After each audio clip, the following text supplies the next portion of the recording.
Blessings. On his back. Dudes and dudettes. And basically, what we want to discuss in this video is the truth about Christianity. And we'll reveal some golden nuggets when it comes to Christianity. So maybe Onni, take on and begin. Yeah, so is Christianity all about welcome to your new life, or is it more like a cold and a broken hallelujah? We were wondering about this kind of like longing for the afterlife, and it's kind of like we chat a bit about like if you're born after 1997, you might notice you might get curious about starseed stuff, about channelings and what like everything, and you might notice you're not really satisfied with Christianity, and we'd like to like kind of like help you out there and just give a bit of perspective to it. Yeah, so it's interesting. So I want to say something very important. I have nothing against Christian people. In fact, I am a Christian. Ironically, you know, I was born a Christian. I was never taught really about Christianity. Our neighbors were like, in Finnish, it's helluntalaisia. I don't know what that's in. Yeah, I don't know what that's in English. yeah. A sect of helluntai. Yeah, so I was never really into it. Even my parents were Christian and we went to church here and there. But then when I asked my dad about death, for example, he was like, well, I don't know. I don't know what happens after death. Yeah. You know? And I'm okay, cool. And my mom is more like New Age, Yeah. even though she's a Christian. And we can get back to that later. What happens in that, you know? Yeah. But also I have never identified to any religion. I'm born after 97. Our generation doesn't really go into like I am this, I am that. Not even I'm Buddhist or I'm we kind of like dance around here, and we had a children's Bible at home, where I was born, and when I was like 4 years old, I kind of picked it up. Mom, what's this?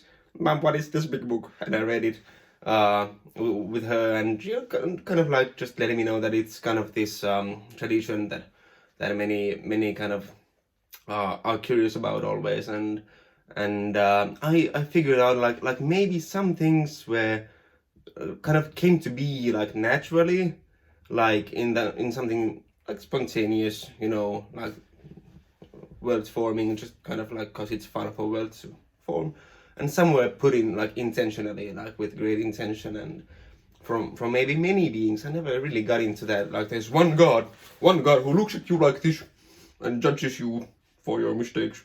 I never really got like that. Yeah, part. and then you go to hell if you go to hell. I'm like, come on, man. You know, which in a way it does make sense. So I want to say something as well. Like, again, I have nothing against Christian people. I already told that I'm a Christian. But then what I don't like about some Christian people, it's not all, but some, is that they try to convert you into their religion.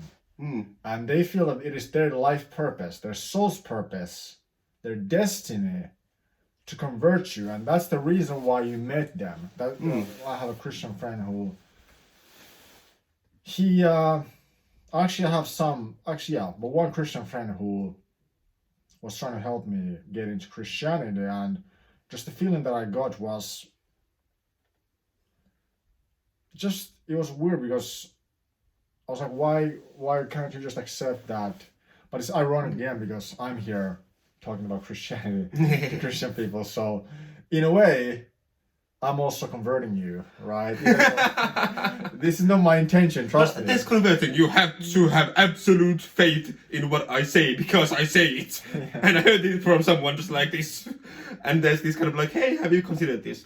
Like, you know, and I think it's healthy to have some concept of an afterlife. Like there have been times on Earth, I think, can't remember that there have been times when there's very little interest in you know, awakening or spirituality, and I think Christianity is somewhere in the middle there. That there are some paths that are like at all times lately there have been like 6-7 paths of transformation and awakening at all times present, and Christianity has been something like kind of a middle way where you don't really push yourself, you just kind of this kind of buoyancy kind of thing where you just chill in the knowledge of something bigger, and you don't really concern yourself with anything like you don't go too deep. That's what I noticed. Christian people, even most Christian people, or most people for that matter, told me that, Klaus, you shouldn't do ayahuasca. They told me that, Klaus, you shouldn't do that because you get too deep into too high in the cosmos. You won't get back from there. And in a way, they were also right, because that kind of happened. But it was meant to be. But like, I noticed that, again, like Onni said, that Christian people, they just wanna worship this one God, and like, oh, God knows best, you know. I don't have to do, like, I just follow God. I just like, I have no, pretty much, again, it's not exactly like that, but like, I don't have that much personal free will, personal responsibility. And I just pray that God will accept me and I get to heaven when I die. Yeah. And this is kind of the traditional way to like, just like, kind of chill out in kind of like, this must be it. Chill out in ignorance. And it's very much, I'd like to compare this actually, because I really have vivid memories that this really resembles the cult of Zeus. That you really put all your faith in this god. There are plenty of other paths to take in that time, but you kind of put your faith in one god and you kind of try to and at that time there have been like many different paths, you know. And it's I just want to point out that if 2 billion people like believe in something and hold it as true, it is like, if you it is true. It requires some insightfulness and creativity to look that it is necessarily not the truth. It's an easy solution to problems. But then what I meant with when I said it's the truth, because so many people believe in it, it is true. Yeah. For them. Just like twin flames, you know, like so many people believe in twin flames, so that's why it is true for them. Yeah. And for me, it was true. Yeah. But what if it's not true? What if God is and Jesus, and this is the thing I laugh a little bit, like, what if this is like just like twin flames? I'm like, Jesus is our twin flame, you know. This is the same mindset, same thing with making money online. You're like, oh, I just, you know, somebody will just give me the money. I don't have to do any work. And I already sense you like watching this, like, okay, but if that's not true, do I still get the afterlife? Like, where do I go? You will. Of course, you get a last life. It's kind of like you have this insurance, like, put your name here, you will have a last life. It's a Klaus and like two other psychics have predicted for me that this is my last life. Yeah.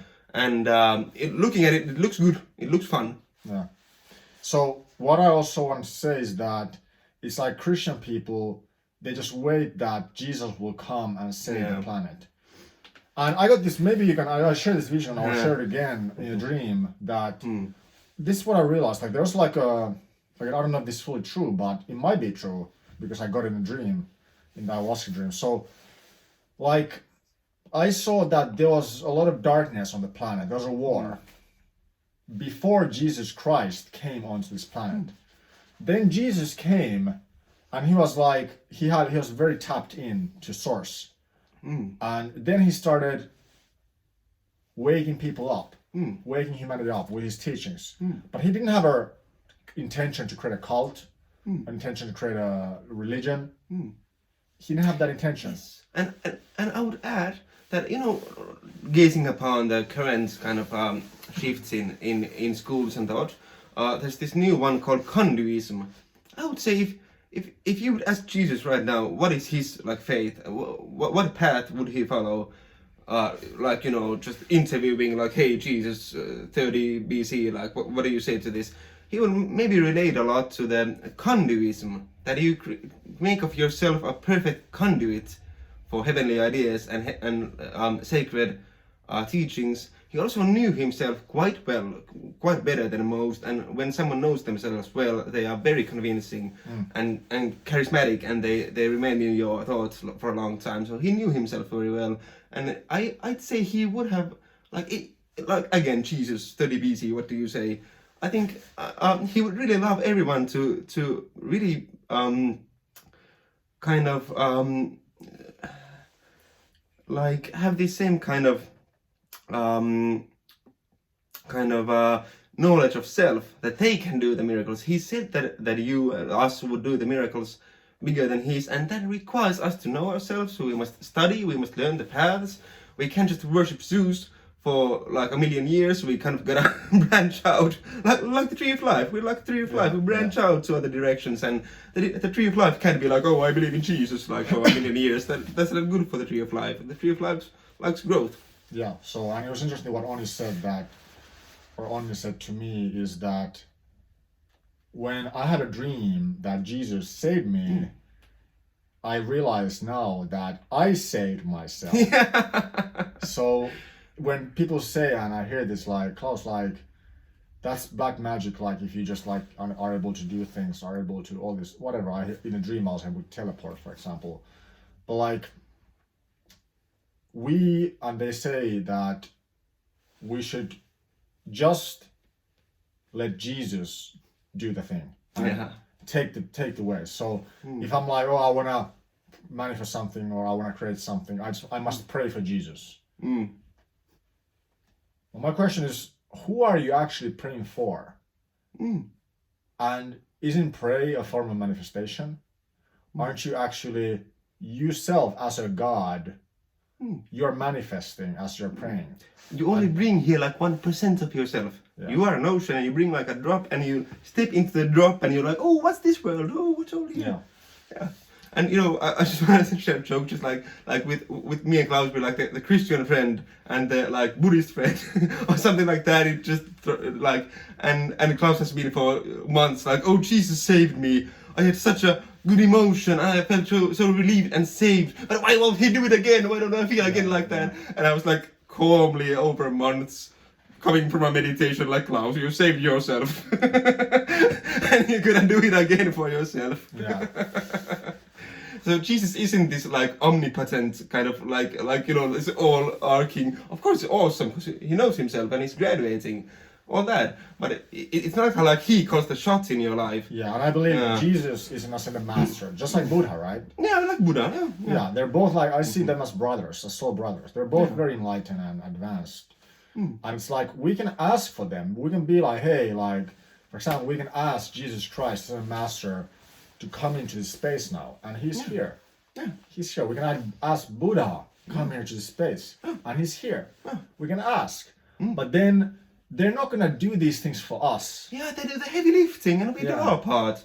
If you feel like you're just a really tiny ocean drop for some reason, you can of course ask for others to do a lot. Petitions are actually this timeline, this time of our life. The petitions are very good stuff. I just want to step in there for a moment to promote petitioning. That whatever is bothering you in the world, as a whole, you petition for it to change. It's too repetitive, they say. So we get a lot more spirituality, and we get a lot more branches in our schools and Facebook groups and expression, you know. Yeah. And petitioning is actually like, it kind of works well with Christianity, because you already have this faith that there are like other beings, other worlds. Yeah. And it's like a branch of the tree to petition for things to change. Yeah, and that's what I'm satisfied with. Absolutely, and here's the thing. The mind. This is the last thing I'll say, and Oni can also add something if he wants to. Is that the mind wants to know the truth, and the mind will try everything in its power to know the truth. But what if I told you that? You can answer as well. Like, I'm not sure if it's possible to know the truth 100%. At the moment you do, the truth grows bigger. But it's always healthy to find. It's better to have an ounce of truth, an ounce of like growing in truth, than live like dozens of life just holding the same kind of cup in your hands like for millennia. I have to say, I don't want to be harsh or just like step on your dreams, But there have been many people who, for many lives, wait for God to save them. And Yes. for many lives, wait for Jesus to save them, and they grow frustrated. And I kind of like, I want to be this like weird doctor guy who comes like you don't have to be frustrated. You can kind of like find your way here. Yeah, just like with Twin Yeah. Flames. And I'm actually a little bit depressed now because I got so many realizations. I'm like, oh my god, this is the fucking world. I'm like, holy shit, I need to take weed. I bought Kagami brush again. Mom, Yeah, sorry. it did affect Klaus, like waiting for someone to rescue him. It did affect him for months. It was Yeah. like it was not too bad because he also knows himself well. Yeah. Like even the adepts kind of like confused this stuff like together and yeah. And just like with Twin Flames, I was waiting, and perhaps you are waiting and have been waiting for a long time. Some of you, if you have labeled yourself as Twin Flame or a Christian, you might have waited for decades Yeah. or for your entire life. Maybe you're Yeah. old now. Maybe you're like 60, 70, 80. Who knows? Yeah. Or at least that's how you I will feel. always wait for you. And yeah, I remember saying to my Twin Flame, oh, I'll wait for you until I'm 80. Yeah. I'm like, what? Yeah. Why would I wait until I'm 80 years old? There's no like point. Yeah.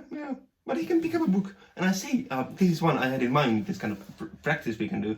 That every time you think about the afterlife, I've been there. I've been like, oh, I want to get to the afterlife. You know, like every time you do think about it, couple it, balance it with 15 seconds of meditation. Well, we can do it together. Oh, I want the afterlife. You look 10, like 9, 8, 7, 6. you look like you're doing cocaine. Oh man, I think you've done cocaine, man. Oh no, you're ruining my good teaching. Gotta put some controversial stuff as well. So, Yeah.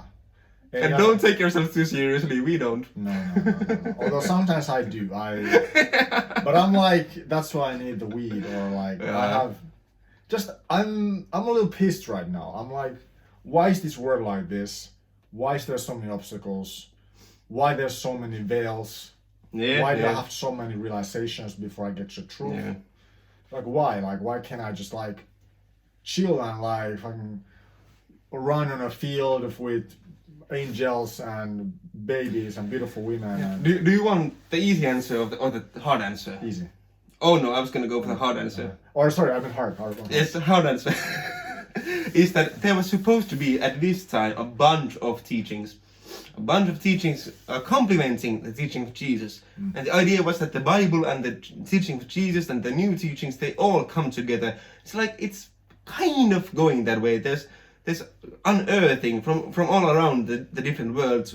We're kind of finding in our world stuff like the Gospel of Thomas, Law of One material, kind of like a bunch of stuff that comes up like to support this time. But it's not as good as there were supposed to be more Buddhas, there was supposed to be more Nirvanic people, there was supposed to be more light workers, there was supposed to be more healers, and we're getting like this beta patch version of New Earth, and it's really hard on all of us.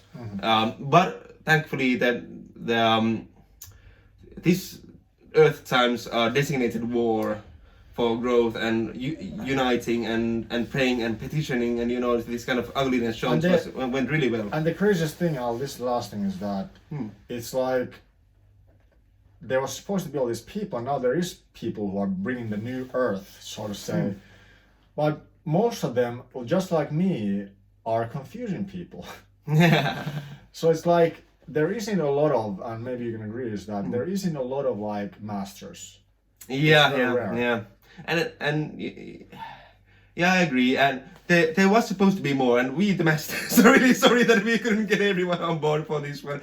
It's it would have been better, I'd say, if we had all the. I think there was going to be like 500 different, like equally awesome teachings, such as those of Jesus.